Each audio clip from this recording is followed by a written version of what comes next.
मैं बचपन से ही शब्दों को लेकर हमेशा से अजीब रही हूँ, जबकि मेरी बहन वाक्पटु और स्पष्टवादी हुआ करती थी और सभी पड़ोसी उसे पसंद करते थे। इसलिए मैं उसके साथ बाहर जाने से कतराती थी और लोगों से मिलने पर मैं उनसे बचने के तरीके खोजने की कोशिश करती थी।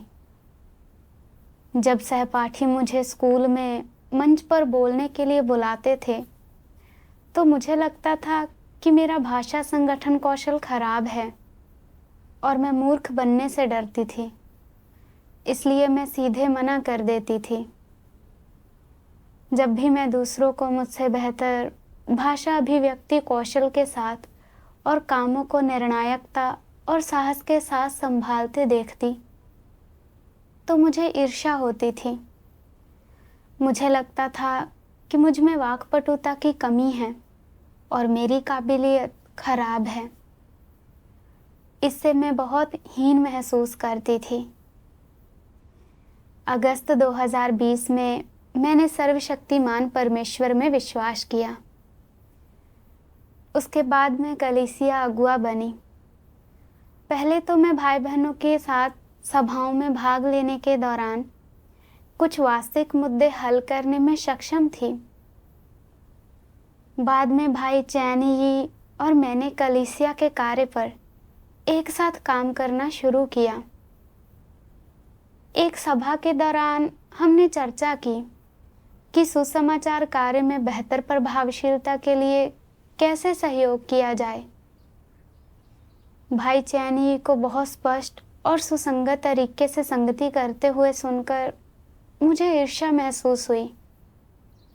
मैंने सोचा कि मैं भाई चैनी की तरह संगति नहीं कर सकती।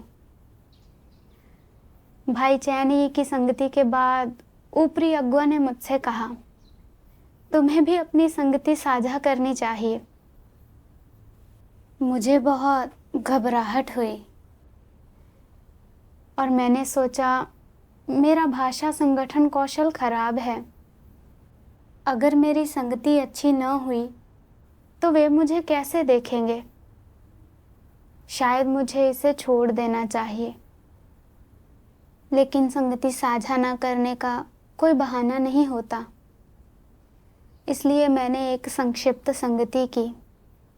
मेरे बोलने के बाद दूसरों की ओर से कोई प्रतिक्रिया नहीं आई और माहौल अजीब हो गया। उस पल मेरी इच्छा हुई कि ज़मीन फट जाए और मैं उसमें समा जाऊं और मैं जितनी जल्दी हो सके उस जगह से निकल जाना चाहती थी। उसके बाद जब मैंने चैन यी के साथ काम किया तो मैंने देखा कि वह अपने काम में कितना स्पष्ट और निर्णायक था। इसलिए अपने सहयोग के दौरान मैं कम बोलती थी। यहाँ तक कि जब मैं कुछ कहती भी थी तो काफ़ी बेबस महसूस करती थी। हमारे काम में भटकाव या समस्याएं देखने पर भी मैंने उनके बारे में बताने की हिम्मत नहीं की। सोचा कि मेरी काबिलियत इतनी खराब है कि मैं अच्छी सलाह भी नहीं दे सकती। चैन यी की तुलना में मुझे लगा कि मैं बहुत पीछे हूँ और एक अगुआ के बतौर अच्छा काम करने में असमर्थ हूँ। बाद में जब मैं सुसमाचार कार्य करवाने के लिए एक समूह में गई तो पता चला कि कुछ भाई बहनों को कठिनाइयाँ आ रही हैं। शुरू में मैंने उनकी समस्याएं हल करने के लिए उनके साथ संगति करने का इरादा किया, लेकिन फिर मैंने सोचा, चैन यी पहले इस समूह के लिए जिम्मेदार रहा है। मेरे पास चैन यी जैसी काबिलियत या संगति करने की क्षमता नहीं है और मुझ में चैन यी की तरह कार्य के नज़रिए की भी कमी है। अगर मेरी संगति अच्छी तरह से ना हुई तो हर कोई मुझे कैसे देखेगा? शायद मुझे संगति साझा नहीं करनी चाहिए। इस बारे में सोचकर मैंने संगति नहीं की। उस दौरान जब भी मुझे समस्याओं का सामना करना पड़ता, मैं पीछे हट जाती थी और जब मुझे संगति करनी होती थी तब मैं संगति नहीं करती थी। इस कारण कुछ मुद्दे लंबे समय तक अनसुलझे रहे। सुसमाचार कार्य प्रभावित हुआ और भाई बहनों की दशाएं अच्छी नहीं थी। उस समय मुझे यह पक्का हो गया कि मैं खराब काबिलियत वाली हूँ और एक अगुआ का कर्तव्य निभाने में असमर्थ हूँ। और मैंने अपने दिल में शिकायत की कि परमेश्वर ने मुझे अच्छी काबिलियत क्यों नहीं दी। बाद में अगुआओं ने मेरी मदद के लिए मेरे साथ संगति की, लेकिन मैं उसे स्वीकार नहीं कर पाई और मेरी दशा नहीं बदली। अंत में मुझे बर्खास्त कर दिया गया। एक दिन मैंने परमेश्वर के वचनों का एक अंश पढ़ा और उसके बाद ही मुझे अपनी दशा के बारे में कुछ समझ मिली। सर्वशक्तिमान परमेश्वर कहता है, कायर लोगों के साथ चाहे जो भी हो जाए, जब किसी कठिनाई से उनका सामना होता है वे पीछे हट जाते हैं। वे ऐसा क्यों करते हैं? एक तो यह उनकी हीन भावना के कारण होता है। चूंकि वे हीन भावना महसूस करते हैं, इसलिए वे लोगों के सामने जाने की हिम्मत नहीं करते। वो दायित्व और जिम्मेदारियां भी नहीं उठा सकते जो उन्हें उठानी चाहिए। न ही वो काम अपने कंधों पर ले सकते हैं जो वे वास्तव में अपनी क्षमता और काबिलियत के दायरे में और अपनी मानवता के अनुभव के दायरे में संपन्न करने में सक्षम हैं। यह हीन भावना का एहसास उनकी मानवता के हर पहलू को प्रभावित करता है। यह उनकी सत्य निष्ठा को प्रभावित करता है और यकीनन यह उनके व्यक्तित्व को भी प्रभावित करता है। जब वे दूसरे लोगों के आसपास होते हैं, वे विरले ही अपने विचार व्यक्त करते हैं और तुम शायद ही कभी उन्हें अपने दृष्टिकोण या राय को स्पष्ट करते सुनते हो। जब उनका सामना किसी मसले से होता है तो वे बोलने की हिम्मत नहीं करते, बल्कि खुद को सिकोड़ लेते हैं और पीछे हट जाते हैं। थोड़े से लोगों के बीच तो वे बैठने का साहस दिखाते हैं, लेकिन जब ज्यादा लोग होते हैं तो वे अंधेरे कोने में दुबक जाते हैं। दूसरे लोगों के बीच आने की हिम्मत नहीं करते। जब कभी वे यह दिखाने के लिए कि उनकी सोच सही है, सकारात्मक और सक्रिय रूप से कुछ कहना और अपने विचार और राय व्यक्त करना चाहते हैं, तब उनमें ऐसा करने की भी हिम्मत नहीं होती। जब कभी उनके मन में ऐसे विचार आते हैं, उनकी हीन भावना एक ही बार में उफन पड़ती है, उन पर नियंत्रण कर उन्हें दबा देती है और कहती है, कुछ मत कहो, तुम किसी काम के नहीं हो। अपने विचार व्यक्त मत करो, अपने तक ही रखो। अगर तुम सचमुच अपने दिल की कोई बात कहना चाहते हो तो कंप्यूटर पर लिखकर उस बारे में खुद ही मनन करो। तुम्हें इस बारे में किसी और को जानने नहीं देना चाहिए। तुमने कुछ गलत कह दिया तो क्या होगा? यह बड़ी शर्मिंदगी की बात होगी। यह आवाज तुमसे कहती रहती है, यह मत करो, वह मत करो, यह मत बोलो, वह मत बोलो, जिस वजह से तुम्हें अपनी हर बात निगलनी पड़ती है। जब तुम ऐसी कोई बात कहना चाहते हो जिस पर तुमने मन ही मन बहुत मनन किया है, तब तुम पीछे हट जाते हो, कहने की हिम्मत नहीं करते या कहने में शर्मिंदा महसूस करते हो। यह सोचते हो कि तुम्हें ऐसा नहीं करना चाहिए, और अगर ऐसा कर देते हो तो तुम्हें लगता है कि तुमने कोई नियम तोड़ा है या कानून का उल्लंघन किया है, और जब किसी दिन तुम सक्रिय होकर अपने विचार व्यक्त कर देते हो तो भीतर गहराई में बेहद बेचैन और विचलित हो जाते हो। भले ही अत्यधिक बेचैनी की यह भावना धीरे धीरे धूमिल हो जाती है, फिर भी तुम्हारी हीन भावना तुम्हारे उन विचारों, इरादों और योजनाओं का धीरे धीरे गला घोंट देती है जो तुम अपने विचार व्यक्त करना चाहने, एक सामान्य व्यक्ति बनना चाहने और हर किसी की तरह बनना चाहने के लिए रखते हो। जो लोग तुम्हें नहीं समझते उन्हें लगता है कि तुम कम बोलने वाले, शांत, संकोची व्यक्तित्व वाले, भीड़ में अलग न दिखने की इच्छा रखने वाले व्यक्ति हो। जब तुम बहुत से दूसरे लोगों के सामने बोलते हो तो तुम्हें शर्मिंदगी महसूस होती है और तुम्हारा चेहरा लाल हो जाता है। तुम थोड़े अंतर्मुखी हो। वास्तव में सिर्फ तुम ही जानते हो कि तुम हीन भावना से ग्रस्त हो।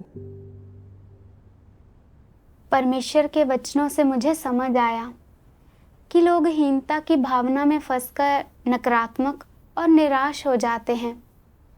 उनमें ऊपर की ओर बढ़ने का संकल्प नहीं रह जाता।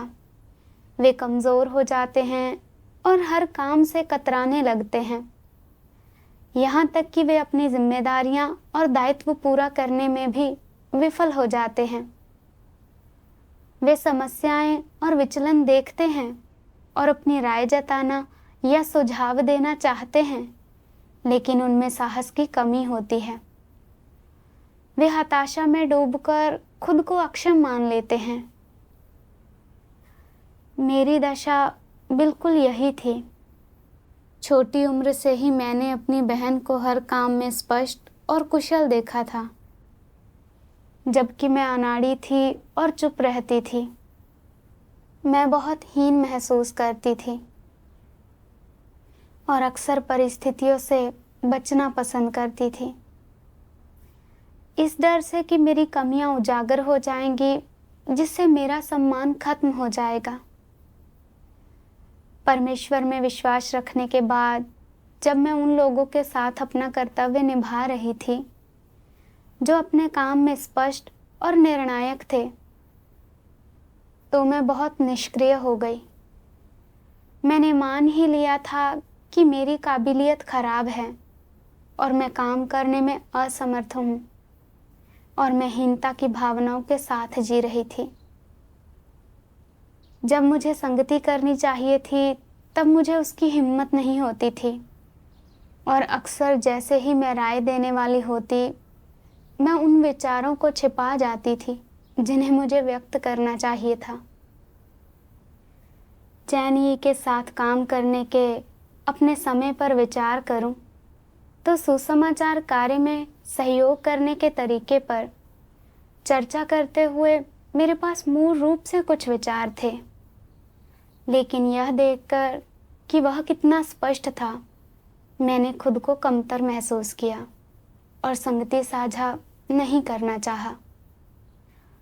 मैं काम में कुछ मुद्दों की पहचान करने में सक्षम थी और उन्हें सामने लाना चाहती थी, लेकिन यह सोचकर कि मेरा बोलने का कौशल उसकी तरह अच्छा नहीं है, कुछ सोच विचार के बाद मैंने अपने विचार व्यक्त नहीं किए।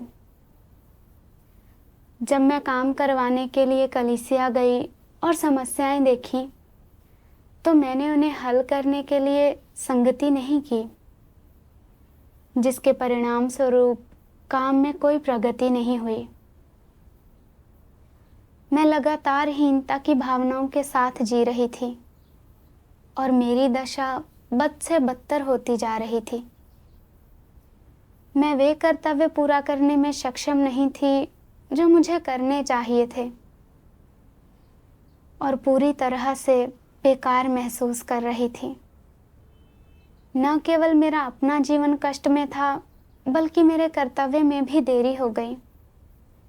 समस्या की गंभीरता को समझते हुए मैं जल्दी से इस दशा को बदलना चाहती थी।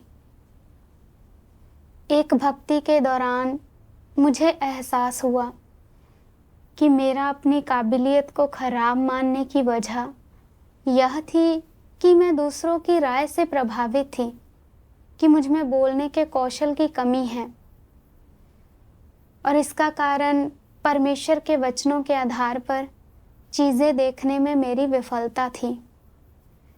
तो फिर किसी व्यक्ति को कैसे आंकना चाहिए कि उसकी काबिलियत अच्छी है या बुरी? मैंने इस पहलू के बारे में परमेश्वर के वचनों को खोजा। सर्वशक्तिमान परमेश्वर कहता है, तो फिर तुम स्वयं का सही आकलन कर स्वयं को कैसे जान सकते हो और हीन भावना के भाव से कैसे दूर हो सकते हो? तुम्हें स्वयं के बारे में ज्ञान प्राप्त करने, अपनी मानवता, योग्यता, प्रतिभा और खूबियों के बारे में जानने के लिए परमेश्वर के वचनों को आधार बनाना चाहिए। उदाहरण के लिए, मान लो कि तुम्हें गाना पसंद था और तुम अच्छा गाते थे, मगर कुछ लोग यह कहकर तुम्हारी आलोचना करते और तुम्हें नीचा दिखाते थे कि तुम तान बधिर हो और तुम्हारा गायन सुर में नहीं है, इसलिए अब तुम्हें लगने लगा है कि तुम अच्छा नहीं गा सकते, और फिर तुम दूसरों के सामने गाने की हिम्मत नहीं करते। उन सांसारिक लोगों, उन भ्रमित लोगों और औसत दर्जे के लोगों ने तुम्हारे बारे में गलत आकलन कर तुम्हारी आलोचना की, इसलिए तुम्हारी मानवता को जो अधिकार मिलने चाहिए थे उनका हनन किया गया और तुम्हारी प्रतिभा दबा दी गई। नतीजा यह हुआ कि तुम गाना गाने की हिम्मत नहीं करते और सिर्फ तभी खुलकर गाने और मन बहलाने की हिम्मत करते हो जब तुम अकेले होते हो। चूंकि तुम साधारण तौर पर बहुत अधिक दबा हुआ महसूस करते हो, इसलिए अकेले न होने पर गाना गाने की हिम्मत नहीं कर पाते। तुम अकेले होने पर ही गाने की हिम्मत कर पाते हो, उस समय का आनंद लेते हो जब तुम खुलकर साफ साफ गा सकते हो। यह समय कितना अद्भुत और मुक्ति देने वाला होता है, क्या ऐसा नहीं है? लोगों ने तुम्हें जो हानि पहुंचाई है, उस कारण से तुम नहीं जानते या साफ तौर पर नहीं देख सकते कि तुम वास्तव में क्या कर सकते हो, तुम किस काम में अच्छे हो और किस में अच्छे नहीं हो। ऐसी स्थिति में तुम्हें सही आकलन करना चाहिए और परमेश्वर के वचनों के अनुसार खुद को सही मापना चाहिए। तुमने जो सीखा है और जिसमें तुम्हारी खूबियां हैं, उसे तय करना चाहिए और जाकर वह काम करना चाहिए जो तुम कर सकते हो। वे काम जो तुम नहीं कर सकते, तुम्हारी जो कमियां और खामियां हैं, उनके बारे में आत्मचिंतन कर उन्हें जानना चाहिए और सही आकलन कर जानना चाहिए कि तुम्हारी योग्यता क्या है, यह अच्छी है या नहीं।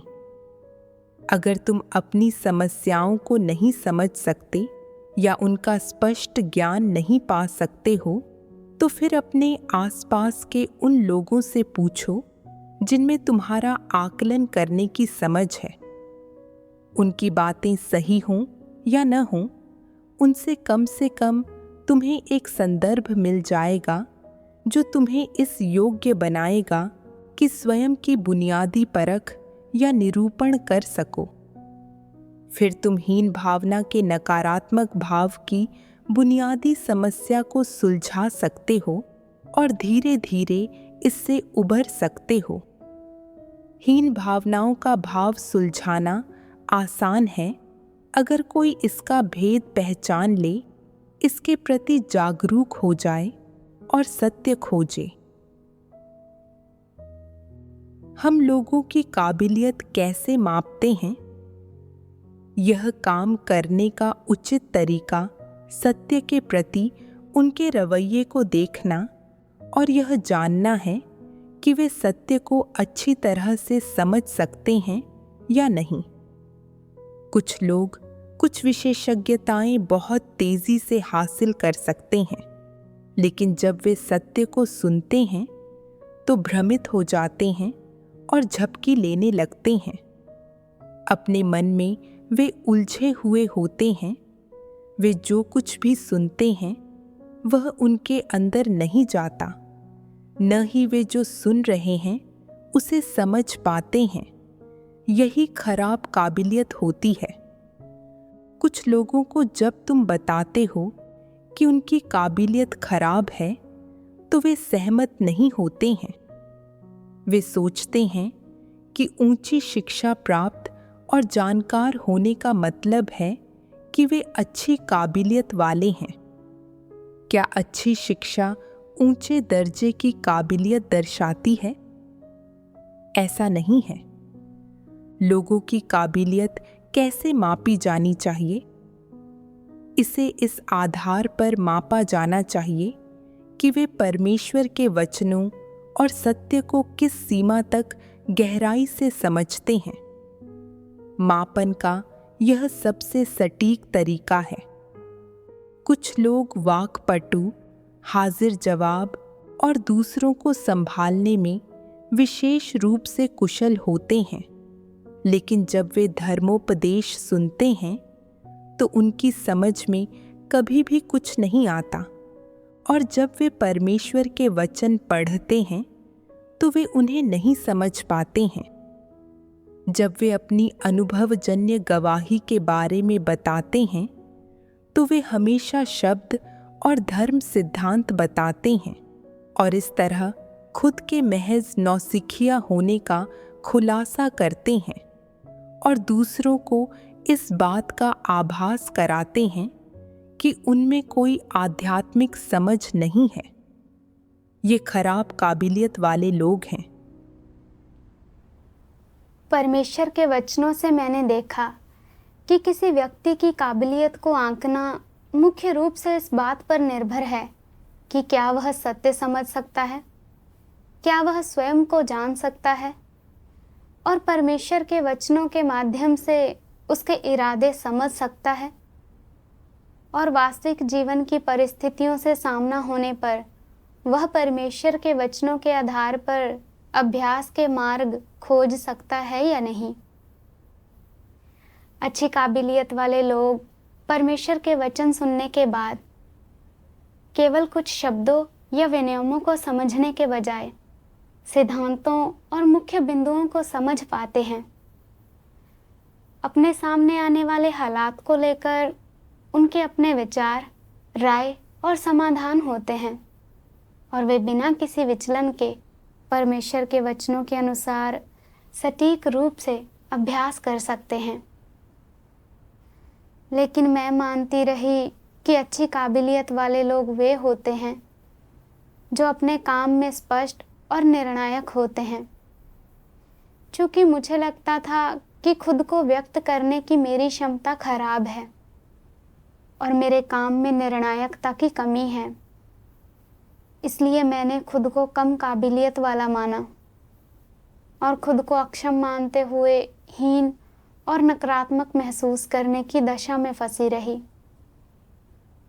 केवल अब जाकर मुझे यह एहसास हुआ कि इन मामलों पर मेरे विचार गलत थे।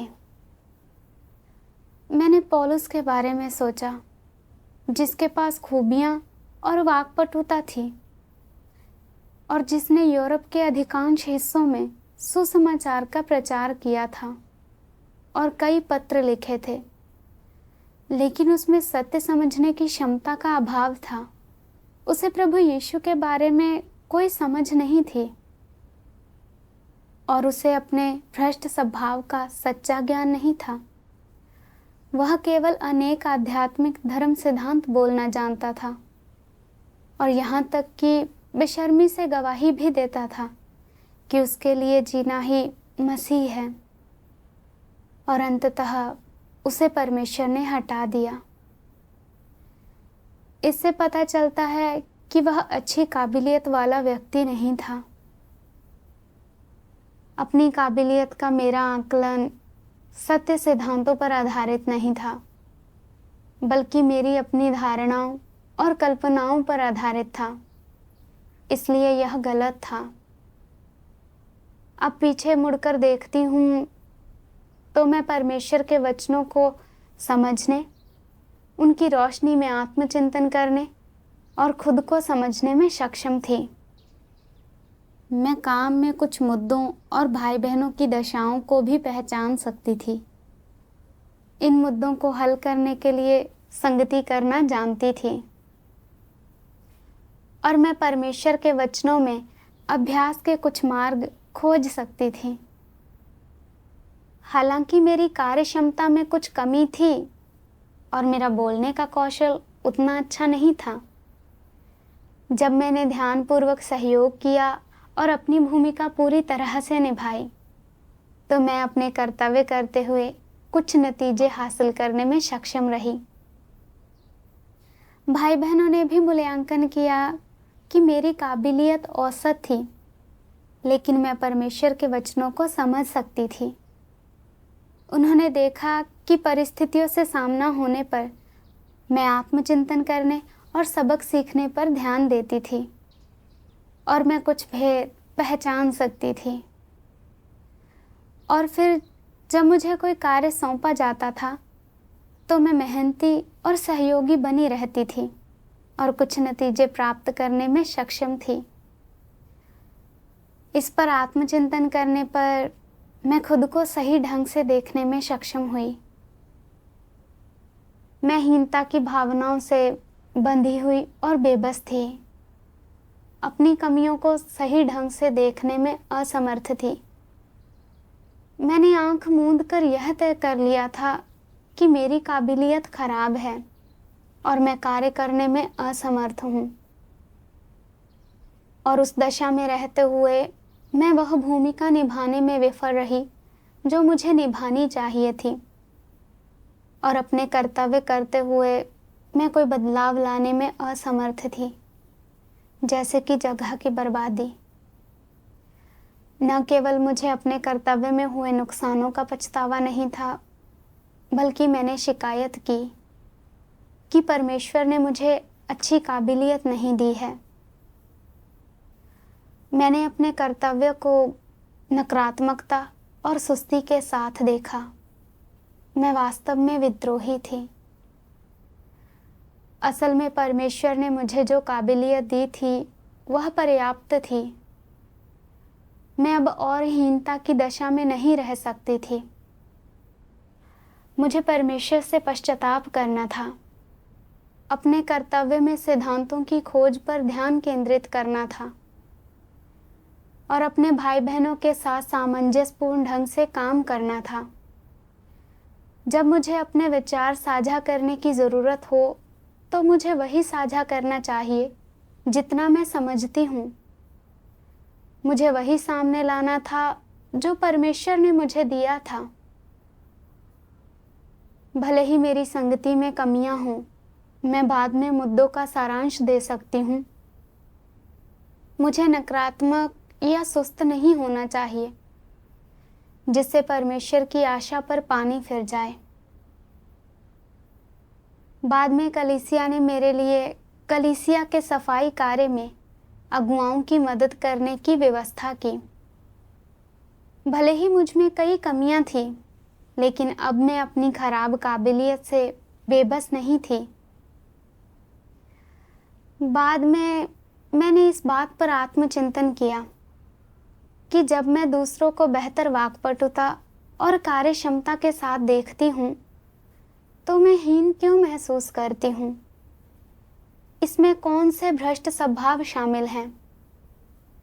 एक दिन मैंने परमेश्वर के ये वचन पढ़े।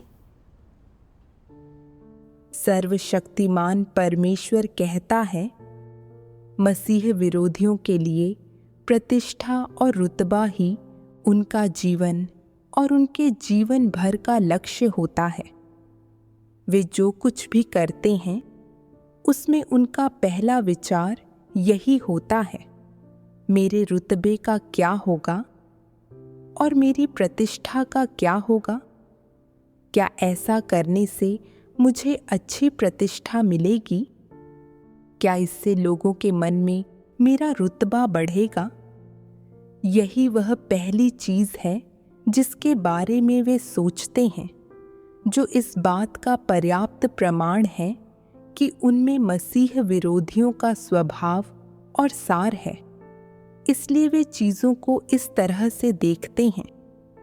यह कहा जा सकता है कि मसीह विरोधियों के लिए प्रतिष्ठा और रुतबा कोई अतिरिक्त आवश्यकता नहीं है। ये कोई बाहरी चीज तो बिल्कुल भी नहीं है जिसके बिना उनका काम चल सकता हो। ये मसीह विरोधियों की प्रकृति का हिस्सा हैं। ये उनकी हड्डियों में हैं, उनके खून में हैं, ये उनमें जन्मजात हैं। मसीह विरोधी इस बात के प्रति उदासीन नहीं होते कि उनके पास प्रतिष्ठा और रुतबा है या नहीं। यह उनका रवैया नहीं होता। फिर उनका रवैया क्या होता है? प्रतिष्ठा और रुतबा उनके दैनिक जीवन से, उनकी दैनिक स्थिति से, जिस चीज का वे रोजाना अनुसरण करते हैं उससे घनिष्ठ रूप से जुड़ा होता है। और इसलिए मसीह विरोधियों के लिए रुतबा और प्रतिष्ठा उनका जीवन है। चाहे वे कैसे भी जीते हों, चाहे वे किसी भी परिवेश में रहते हों, चाहे वे कोई भी काम करते हों, चाहे वे किसी भी चीज का अनुसरण करते हों, उनके कोई भी लक्ष्य हों, उनके जीवन की कोई भी दिशा हो, यह सब अच्छी प्रतिष्ठा और ऊंचा रुतबा पाने के इर्द गिर्द घूमता है। और यह लक्ष्य बदलता नहीं है। वे कभी ऐसी चीजों को दरकिनार नहीं कर सकते हैं। यह मसीह विरोधियों का असली चेहरा और सार है।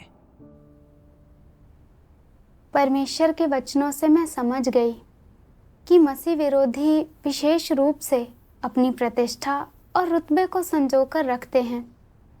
उनकी दैनिक जीवन शैली और अनुसरण सभी प्रतिष्ठा और रुतबे से जुड़े होते हैं। वे जब भी और जहाँ भी हों, कभी भी प्रतिष्ठा और रुतबे के पीछे भागना नहीं छोड़ते। मैंने विचार किया कि कैसे मैं भी वैसी ही रही हूँ। अपना कर्तव्य संभालने के बाद से जब भी मैंने दूसरों को निर्णायकता और कुशलता के साथ संगति करते देखा, मैंने खुद को उनसे कमतर महसूस किया। इसलिए मैं हीनता की भावना के साथ जी रही थी, खुद को नकारात्मक रूप से सीमित कर रही थी। मुझे अपनी कमियां उजागर होने और सम्मान खोने का डर था, और मेरे पास अपने कर्तव्यों के सहयोग में कोई सक्रिय रवैया नहीं था। मैं एक व्यक्ति जहाँ रहता है वहाँ अपना नाम छोड़ता है, जैसे कि एक हंस जहाँ कहीं उड़ता है आवाज़ करता जाता है, और जैसे पेड़ को उसकी छाल की ज़रूरत है, वैसे ही लोगों को आत्मसम्मान की ज़रूरत है। जैसे शैतानी जहरों के साथ जी रही थी। मैं विशेष रूप से दूसरों की राय को लेकर चिंतित रहती थी। चैन के साथ काम करते समय यह देखकर कि वह हर तरह से मुझसे बेहतर था, मुझ में नीची नज़र से देखे जाने का डर पैदा हो गया था। सभाओं के दौरान मैंने यथासंभव कम संगति करने की कोशिश की थी, या बिल्कुल भी नहीं की। यहाँ तक कि जब मैंने काम में विचलन या समस्याएं देखी जिनका समय पर समाधान होना था, तो मैंने उनके बारे में संगति करने से परहेज किया। मुझे डर था कि मेरी संगति चैनी जितनी अच्छी नहीं होगी और मैं बुरी दिखूंगी। एक कलीसिया अगुआ के नाते कलीसिया के काम पर ध्यान केंद्रित करने के बजाय मैं केवल इस बात से चिंतित थी कि कहीं मेरे अपने गौरव को कोई नुकसान तो नहीं पहुंचेगा। समस्याओं का पता चलने पर मैंने उन्हें दरकिनार कर दिया और उन्हें तुरंत हल नहीं किया, जिससे काम में देरी हुई। मैं सचमुच स्वार्थी थी। परमेश्वर ने मुझे एक अगुआ का कर्तव्य निभाने के लिए ऊपर उठाया था, ताकि मैं सत्य का अनुसरण कर सकूं, पूरी तरह से अपनी भूमिका निभा सकूं और कलीसिया के काम को आगे बढ़ा सकूं। लेकिन एक अगुआ के बतौर अपनी जिम्मेदारियां कैसे पूरी की जाएं, इस पर विचार करने के बजाय मैं हर परिस्थिति में शर्मिंदगी से बचने के बारे में ही सोचती रही। जब भी मेरे आत्मसम्मान पर खतरा मंडराता, मैं नकारात्मक हो जाती थी और अपने बारे में फैसला देती थी। शिकायत करती थी कि परमेश्वर ने मुझे अच्छी काबिलियत नहीं दी है। यहाँ तक कि मैंने अपने कर्तव्य करने की प्रेरणा भी खो दी थी। मैंने देखा कि मेरे अंदर अंतरात्मा और विवेक की कितनी कमी थी। वास्तव में मेरे पिछले कर्तव्यों के खराब नतीजे पूरी तरह से काबिलियत की समस्या के कारण नहीं थे। मुख्य समस्या यह थी कि मैं भ्रष्ट स्वभाव में जी रही थी, लगातार अपनी प्रतिष्ठा और रुतबे को बचा रही थी। भले ही कलीसिया के काम में देरी हो जाए, मैं अपने अभिमान की रक्षा करती थी। मेरे पास परमेश्वर का भय मानने वाला दिल कतई नहीं था। मैं अपनी प्रतिष्ठा और रुतबे को ही अपना जीवन मानती थी। मैं मसीह विरोधियों के रास्ते पर चल रही थी। अगर मैं पश्चाताप न करती और नहीं बदलती, तो निश्चित रूप से परमेश्वर मुझसे घृणा करता और मैं हटा दी जाती। मैंने परमेश्वर के वचनों का एक और अंश पढ़ा और अभ्यास का मार्ग पाया। सर्वशक्तिमान परमेश्वर कहता है, हमेशा अपने लिए कार्य मत करो, हमेशा अपने हितों की मत सोचो, इंसान के हितों पर ध्यान मत दो और अपने गौरव, प्रतिष्ठा और हैसियत पर विचार मत करो। तुम्हें सबसे पहले परमेश्वर के घर के हितों पर विचार करना चाहिए और उन्हें अपनी प्राथमिकता बनाना चाहिए। तुम्हें परमेश्वर के इरादों का ध्यान रखना चाहिए और इस पर चिंतन से शुरुआत करनी चाहिए कि तुम्हारे कर्तव्य निर्वहन में अशुद्धियां रही हैं या नहीं, तुम वफादार रहे हो या नहीं, तुमने अपनी जिम्मेदारियां पूरी की हैं या नहीं और अपना सर्वस्व दिया है या नहीं। साथ ही तुम अपने कर्तव्य और कलीसिया के कार्य के प्रति पूरे दिल से विचार करते रहे हो या नहीं। तुम्हें इन चीज़ों के बारे में अवश्य विचार करना चाहिए।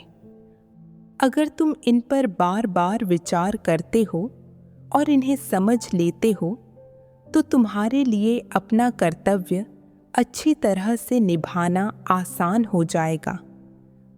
अगर तुम्हारे पास ज़्यादा काबिलियत नहीं है, अगर तुम्हारा अनुभव उथला है या अगर तुम अपने पेशेवर कार्य में दक्ष नहीं हो, तब तुम्हारे कार्य में कुछ गलतियां या कमियां हो सकती हैं। हो सकता है कि तुम्हें अच्छे परिणाम न मिलें, पर तब तुमने अपना सर्वश्रेष्ठ दिया होगा। तुम अपनी स्वार्थपूर्ण इच्छाएं या प्राथमिकताएं पूरी नहीं करते। इसके बजाय तुम लगातार कलीसिया के कार्य और परमेश्वर के घर के हितों पर विचार करते हो।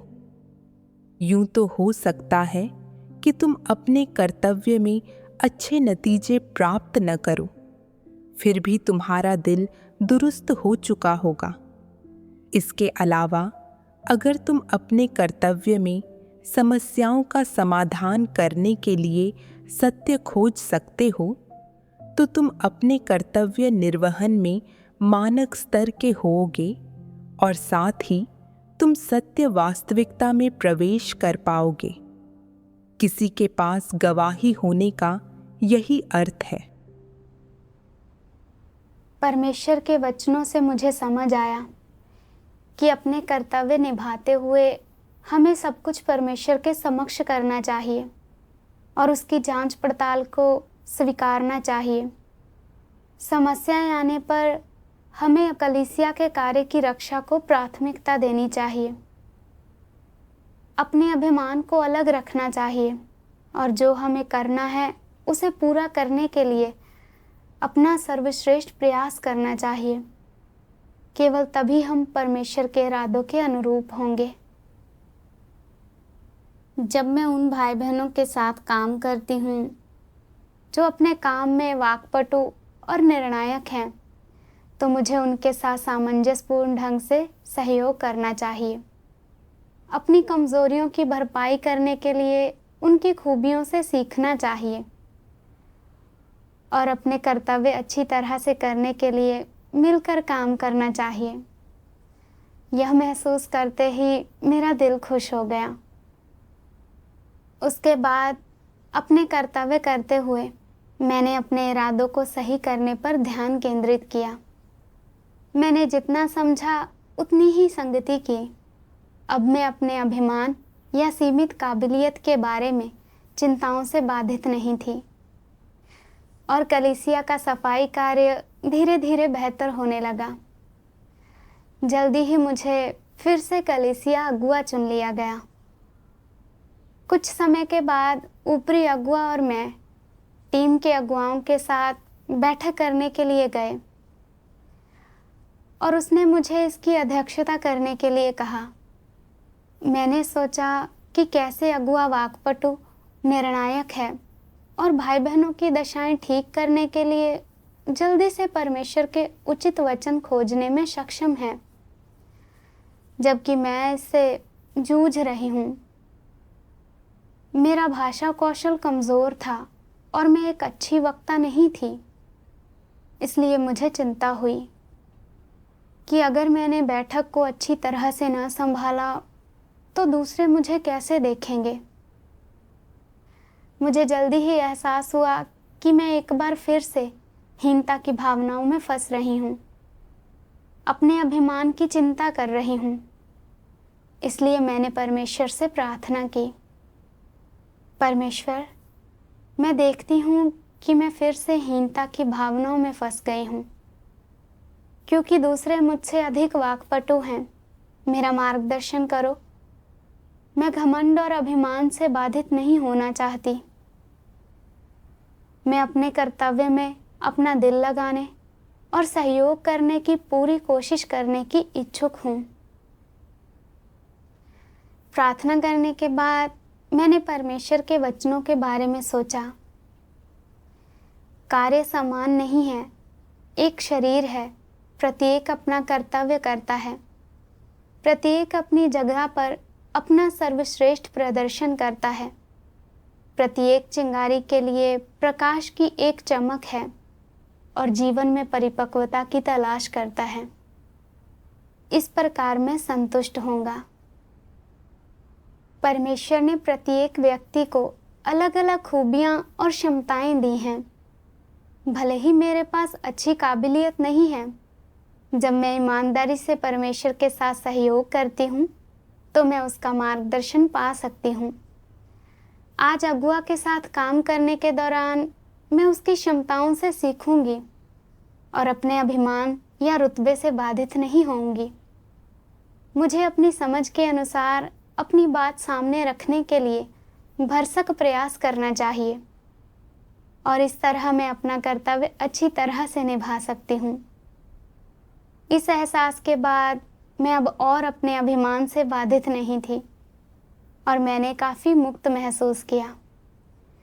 मुझे परमेश्वर के वचनों का एक अंश मिला जो खास तौर पर टीम के अगुवाओं की दशा के अनुकूल था और मैंने अपनी खुद की अनुभवजन्य समझ साझा की।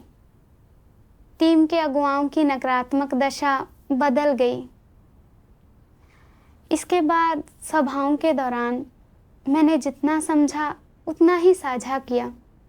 इस बात की चिंता नहीं की कि दूसरे मुझे कैसे देखते हैं, बल्कि सक्रिय रूप से भाग लिया। मैं अपनी कमियों को सही ढंग से ठीक कर पाई और खुद को सीमित नहीं किया। अब मेरा हीनता की भावनाओं के बंधन से मुक्त होना परमेश्वर के वचनों के मार्गदर्शन का ही नतीजा है।